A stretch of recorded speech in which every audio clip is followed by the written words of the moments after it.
হরে কৃষ্ণ। সকল ভক্তবন্ধু ও সাধুগুরু বৈষ্ণবের চরণে আমার শতকোটি প্রণাম এবং আমি শেষদিয়ার বাসিবিন্দু শতকোটি যে প্রণাম জানিয়ে আমি বলছি যে প্রথম হচ্ছে 1 তারিখ, মানে চৈত্র মাসের 1 তারিখেই শুরু হয়েছে আর আজকে 13 তারিখ, 13 দিনে ব্যাপী হচ্ছে। এটা না ব্যাপী হচ্ছে 14 দিন ব্যাপী, 13 দিন আজকে প্রথমে শুরু হয়েছে বালক এবং বৈষ্ণব ভোজন, যেটা আমার শ্বশুরা গৃহালয়ে অনুষ্ঠিত হয়েছিল। তারপরে হয়েছে মতুয়া সম্প্রদায়ের হচ্ছে হরিচাঁদ শ্রী গুরুচাঁদ ঠাকুরের হয়েছিল, ডাঙ্কার সম্মেলন করা হয়েছিল।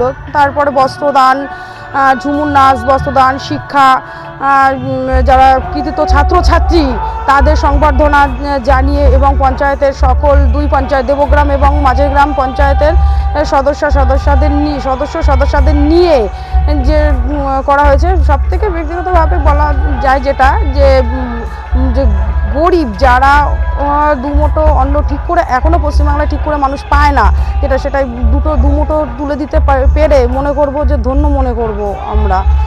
এবং অনেক বস্ত্র বিতরণ করা হয়েছে।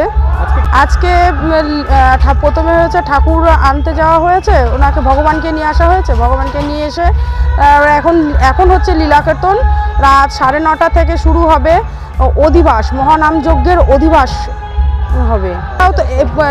হ্যাঁ, দুপুরে তো পঞ্চতত্ত্ব হয়েছে, ভাগবত পাঠ হয়েছে, ভাগবত আছে, লীলা কীর্তন হয়েছে, যাত্রাপালা হয়েছে, বাউল হয়েছে, কবি হয়েছে।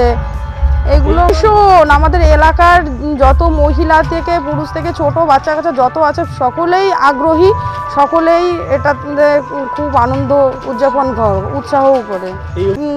অনুষ্ঠানে আগে আমি ব্রজকিশোর গোস্বামী যে বিধায়ক, এবং এছাড়া ওনার আরেকটা পরিচয় আছেন অদ্বৈত বংশধরের 15 নম্বর বংশধর। উনি এখানে এসে সুন্দর বক্তব্য রেখেছেন, তাতে আমরা গ্রামবাসীও মুগ্ধ হয়ে গেছেন। এছাড়াও আমাদের প্রাক্তন সভাধিপতি বাণী কুমার রায় মহাশয় যে উনি এসেছেন, আমাদের মধ্যে উপস্থিত আজকে হয়েছেন।